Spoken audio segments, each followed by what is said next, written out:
Buenas tardes tengan compañeros antorchistas y amigos que nos hacen el favor de seguirnos en nuestras redes sociales. El movimiento antorchista, mediante estas publicaciones, trata de influir en la conciencia de las masas populares en momentos en que la crisis económica, política y social aumenta sus efectos en las grandes mayorías empobrecidas de México. Y lo hacemos porque tenemos claro que la tarea más urgente del momento es concientizar al pueblo trabajador, es decir, hacerle claridad de la situación que enfrentamos en nuestra sociedad y, sobre todo, señalar cuál es el papel que nos toca jugar en estos momentos en que la llamada Cuarta Transformación instaura el régimen más autoritario y represor de los últimos tiempos en México. Porque la oposición, o eso que da por llamarse oposición, no juega el papel histórico que le corresponde y se debate vergonzosamente entre su incapacidad para hacer frente a la presión descarada del morenismo con el garrote de las instancias de procuración de justicia o con las prebendas políticas y la vergonzosa corrupción económica para que se aprueben los programas y las reformas constitucionales con que se instaura el militarismo, preparándose para los momentos en que las masas empobrecidas caigan en las cuentas de que se les ha engañado y que el de Obrador no es un gobierno de los pobres, sino todo lo contrario, un gobierno que con un discurso demagógico impulsa una política más agresiva en favor del gran capital nacional y extranjero. Pues bien, trataré de explicar las manifestaciones concretas de cómo este gobierno y sus políticas públicas van en contra de los intereses y derechos de las clases trabajadoras en el país y en Oaxaca. Hace unos días se realizó en esta entidad el 6º encuentro de gobernadores y gobernadoras del sur-sureste de México, con la Embajada de los Estados Unidos. A dicho evento asistieron los gobernadores de Yucatán, Quintana Roo, Campeche, Veracruz, Chiapas, Tabasco, Oaxaca y el embajador de ese país, Ken Salazar. El gobernador Alejandro Murat Hinojosa dijo en tal evento que son tiempos de grandes oportunidades para esta región, tiempos históricos que van a marcar un antes y un después en el desarrollo de la región y del país. Por su parte, el embajador mencionó que tenía la encomienda de fortalecer la relación entre México y su vecino del norte, que es una relación única en el mundo. Además, que buscan cómo ayudar y estarán invirtiendo en distintos proyectos un monto superior a los $250 millones en los años que vienen e incluso algunas inversiones con los actuales gobernadores. Por más que busqué en los medios de comunicación, no encontré datos concretos de en qué consiste esa oportunidad histórica ni en qué proyectos específicos se están invirtiendo esos cientos de millones de dólares. Pero es un hecho probado que no ha habido inversión extranjera que aporte sus ganancias al desarrollo de nuestro país. Los capitales extranjeros vienen a explotar nuestras riquezas naturales y nuestra mano de obra barata, de las cuales obtienen ventajas competitivas con otras regiones. Y prueba de ello es el Tratado de Libre Comercio que en los hechos significa que abrimos nuestras fronteras a sus empresas y productos con los que no podemos competir por nuestro atraso tecnológico. Y no conformes con ello, que vengan a influir controlando los nuevos sindicatos e instancias de arbitraje en asuntos laborales en empresas ubicadas en nuestro territorio. Es pues una verdadera intromisión y una ganancia total y absoluta para el capital que viene a nuestro país en detrimento de la producción mexicana y de los trabajadores. En el mismo evento se contó con la presencia de importantes representantes de la clase empresarial y del gobernador electo, quienes en la misma sintonía aplaudieron la reunión y la visita del embajador. ¿Qué es lo que sucedió aquí entonces? Sucedió que este evento, que se presume con bombo y platillo, pero que no explica qué beneficios traerá a los oaxaqueños, es la prueba de que los proyectos faraónicos del presidente, como el corredor transísmico y las carreteras para que haya acceso a los puertos y al istmo, en realidad son para provecho del gran capital nacional y extranjero, pero a los oaxaqueños pobres, a los oaxaqueños humildes, no les beneficiará realmente. Al contrario, los millones de ciudadanos que viven en situación de pobreza en el Estado verán cada vez más deterioradas sus condiciones de vida y menos atendidas sus necesidades urgentes. Esto se puede comprobar cuando vemos que en eso que se conoce como PEF, que es el proyecto de egresos de la Federación para 2023, que incluye lo que el gobierno proyecta que se gastará en la sociedad el próximo año, es una prueba clara de que el dinero de la nación no será utilizado para combatir en serio la pobreza y todos los rezagos que nos afectan. Según un documento llamado Implicaciones del Paquete Económico del Centro de Investigación Presupuestaria, CIEP, el PEF 2023 propone una mayor inversión social y en proyectos emblemáticos. Sin embargo, persisten dudas respecto a la fortaleza de los ingresos públicos que se basan en una mayor eficiencia recaudatoria y en supuestos económicos que son debatibles. Es decir, que esta proyección está elaborada sobre principios que generan mucha duda de que vayan a suceder, como el crecimiento económico esperado por el gobierno de 2.4% al cierre de este año y de 3% para el 2023, mientras los especialistas sostienen que solo creceremos 1.9% en el primer caso y 1.4% en el segundo. O la inflación, que está calculada por el gobierno en 7% al cierre de este año y en 3.25% en 2023, mientras especialistas dicen que será 8.2% en el primero y 4.5% en el segundo, para poner algunos ejemplos de que esta proyección está desfasada. Pero a esto se suma también el hecho de que habrá un déficit en los ingresos de más de 1.1 billones de pesos, con lo que aumentará la deuda externa y se presentará un entorno de desaceleración económica, alta inflación, mayores tasas de interés y una alta incertidumbre económica. Según este documento, el gasto neto propuesto para 2023 prioriza el gasto federalizado, las pensiones y el costo financiero de la deuda, a pesar de que el presupuesto presenta un incremento anual de 11.6%, la mayor parte se destinará al pago de los gastos del gobierno federal. Lo anterior significa, pues, una reducción de los recursos disponibles para bienes y servicios de la población y para atender necesidades específicas de poblaciones vulnerables. En 2023 se tendrá un espacio fiscal de 4.751 pesos por persona para realizar política pública en todo el año, 2.8% menos que este 2022. Esto, evidentemente, afectará la vida de todos los ciudadanos en esta época de crisis. Por su parte, el gasto educativo, aunque se incremente en 4.5%, estará por debajo de lo que se programaba antes de la pandemia. Y para educación básica, por ejemplo, que concentra el 73% de la matrícula escolar, no se identifica presupuesto para abatir los efectos de la COVID-19.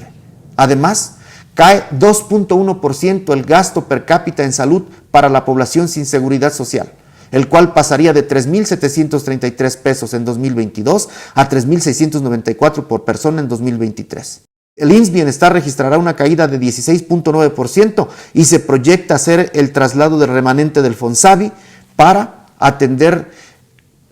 cuestiones de primer nivel y servicios básicos en salud. Por último, el presupuesto público para inversión será de 1.190.133 millones de pesos, 15.6% mayor respecto al de 2022, pero menor en 9.5% al del 2021. Representa el 3.8% del Producto Interno Bruto, insuficiente como lo señala la CEPAL, que dice que se requiere un 4% de desarrollo para hablar de avances en la sociedad. En contraste, los programas electorales del presidente recibirán un 100% más que los 331.977 millones en este año. Además, las obras faraónicas han consumido mucho más dinero del programado. Dos Bocas, que costaría 7.000 millones de dólares, ya va en 20.000 millones. Al igual que el Tren Maya, que pasó de 11.800 millones de dólares a 20.000 millones. Esto ha significado subejercicios o reducciones de presupuesto. Es bien sabido, por ejemplo, que en Oaxaca el año anterior se redujo en 1.600 millones de pesos el presupuesto y que recientemente se destinaron 500 millones del presupuesto estatal para atender los efectos del huracán Ágata. Y esto, evidentemente, porque el presidente ha utilizado los recursos de los fideicomisos como el Fonden para sus programas y para sus obras faraónicas, a que me refiero. Por lo tanto, los oaxaqueños tienen que saber que se avecinan más daños, puesto que, suponiendo que se cumplan las expectativas de los ingresos de que se habla en el proyecto de egresos de la Federación, los especialistas dicen que habrá un déficit de 1.1 billones de pesos, lo que en realidad impulsará aún más esta tendencia de reducción de atención a los problemas prioritarios de los pobres y el uso de nuestro dinero para perpetuarse en el poder y servir a los ricos, ni más ni menos. Y mientras esto sucede, en la sociedad se van ajustando las condiciones para impedir que los ciudadanos se defiendan de este autoritarismo en las decisiones del uso de los impuestos de los mexicanos. No solo mediante la militarización y el uso de las instancias de impartición de justicia, sino mediante las políticas públicas de los gobiernos estatales y municipales contra la organización de la sociedad, porque a medida que se empobrecen los ciudadanos, se intensificarán las manifestaciones y ante ello, el pase automático es la represión para inhibir los reclamos y la exigencia de atención a las necesidades de la población. En mi colaboración escrita de cada semana, me referí la última ocasión a la instauración de la táctica del terror en Oaxaca para combatir a las organizaciones sociales que solicitan obras y servicios para las comunidades, y la tendencia de las fuerzas políticas y económicas a regularlas junto con la acotación de las manifestaciones. Para finalizar esta reflexión, me quiero referir al papel que debemos jugar en este entorno las organizaciones y la forma en que la ciudadanía debe prepararse para combatir este manejo autoritario de las instituciones y del uso de los dineros públicos. Porque según lo que hemos visto después del proceso electoral, en los mensajes del gobierno entrante, se ve que se reproducirán en el ámbito local las políticas obradoristas. Es decir, la supuesta austeridad en la administración pública, el despido de trabajadores y funcionarios, el rechazo a utilizar las aeronaves del Estado y sobre todo la guerra contra los supuestos intermediarios, entiéndase por intermediarios a las organizaciones sociales. Un importante indicio de esto es el hecho de que los poderes mediáticos y económicos hayan estado en los últimos días mandando a sus voceros a que coloquen el discurso contra las organizaciones para ponerlos fuera de la ley y que asusen a los diputados para impulsar iniciativas que regulen a las organizaciones y a las manifestaciones. Con lo que muchas organizaciones y comunidades, debido a su falta de estructura financiera y organizativa, estarán en peligro de desaparecer y, por tanto, de jugar el importante papel social de garantizar que las regiones y las comunidades donde tienen influencia sean atendidas, aunque sea de manera precaria. Es altamente probable que este sea el escenario que nos espera.